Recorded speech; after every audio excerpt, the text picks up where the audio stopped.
अभिवादन स्वीकार कीजिए नासिर का। एक नई स्टोरी, एक नई कहानी के साथ पछतावा। ऑस्ट्रेलिया की ब्रोनी वेयर कई सालों तक कोई सार्थक काम की तलाश करती रहीं, लेकिन कोई शैक्षणिक योग्यता और अनुभव न होने के कारण बात नहीं बनी। फिर उन्होंने एक हॉस्पिटल की पैलेटिव केयर यूनिट में काम करना शुरू किया। ये वो संभाग होता है जिसमें टर्मिनली इल या लास्ट स्टेज वाले मरीजों को रखा जाता है। यहाँ मौत से जूझ रहे लाइलाज बीमारियों और असहनीय दर्द से पीड़ित मरीजों के लिए मेडिकल डोज को धीरे धीरे कम किया जाता है और काउंसलिंग के माध्यम से उनकी स्पिरिचुअल और फेथ हीलिंग की जाती है, ताकि वो एक शांतिपूर्ण मृत्यु की ओर उन्मुख हो सकें। ब्रोनी वेयर ने ब्रिटेन और मिडिल ईस्ट में कई सालों तक मरीजों की काउंसलिंग करते हुए पाया कि मरते हुए लोगों को कोई ना कोई पछतावा जरूर था। कई सालों तक सैकड़ों मरीजों की काउंसलिंग करने के बाद ब्रोनी वेयर ने मरते हुए मरीजों के सबसे बड़े पछतावे या रिग्रेट में एक कॉमन पैटर्न पाया।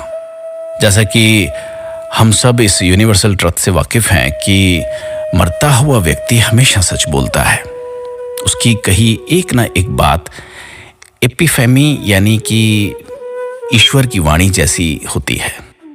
मरते हुए मरीजों के एपिफनीज को ब्रोनी वेयर ने 2009 में एक ब्लॉग के रूप में रिकॉर्ड किया। बाद में उन्होंने अपने निष्कर्षों को एक किताब the top 5 regrets of the dying के रूप में प्रकाशित किया। छपते ही ये विश्व की बेस्ट सेलिंग बुक साबित हुई और अब तक लगभग 29 भाषाओं में छप चुकी है। पूरी दुनिया में इसकी 10 लाख से भी ज्यादा प्रति लोगों ने खरीदी, पढ़ी और प्रेरित हुए। ब्रोनी द्वारा लिस्टेड 5 सबसे बड़े पछतावे संक्षिप्त में अगर बात करें तो ये थे। पहला, काश मैं दूसरों के अनुसार न जीकर अपने अनुसार जिंदगी जीने की हिम्मत जुटा पाता। ये सबसे कॉमन रिग्रेट था, जिसमें यह भी शामिल था कि जब तक हम ये महसूस कर पाते कि अच्छा स्वास्थ्य ही आजादी से जीने की राह देता है, तब तक वो हाथ से निकल चुका होता है। नंबर 2, काश मैंने इतनी कड़ी मेहनत न की होती।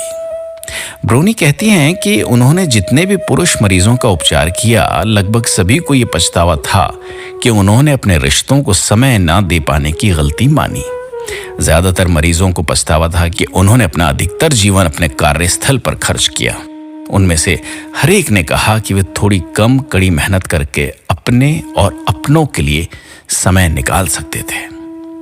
नंबर 3, काश मैं अपनी फीलिंग्स का इजहार करने की हिम्मत जुटा पाता। ब्रोनी वेयर कहती हैं कि बहुत सारे लोगों ने अपनी भावनाओं का केवल इसलिए गला घोंट दिया था ताकि शांति बनी रहे। परिणाम स्वरूप उनको औसत दर्जे का जीवन जीना पड़ा।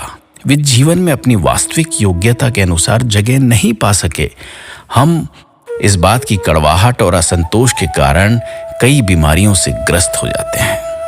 नंबर 4, काश मैं अपने दोस्तों के संपर्क में रहा होता।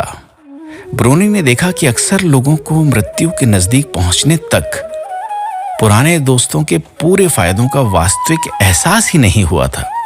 अधिकतर तो अपनी जिंदगी में इतने उलझ गए थे कि उनकी कई वर्ष पुरानी गोल्डन फ्रेंडशिप उनके हाथ से निकल गई थी।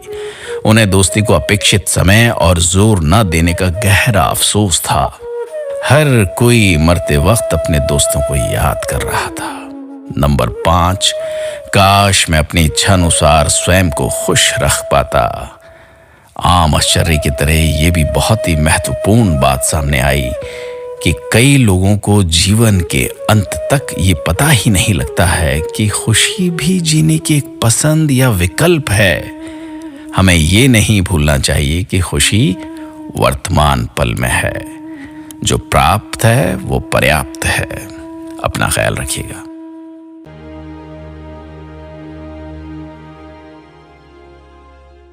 नमस्कार दोस्तों, हमारा चैनल को अभी तक आपने सब्सक्राइब नहीं किया तो सब्सक्राइब कीजिए, लाइक कीजिए और कमेंट कीजिए। हाँ, बेल बटन दबाना न भूलिए, क्योंकि हमारा वीडियो सबसे पहले आपको ही मिले। नमस्कार।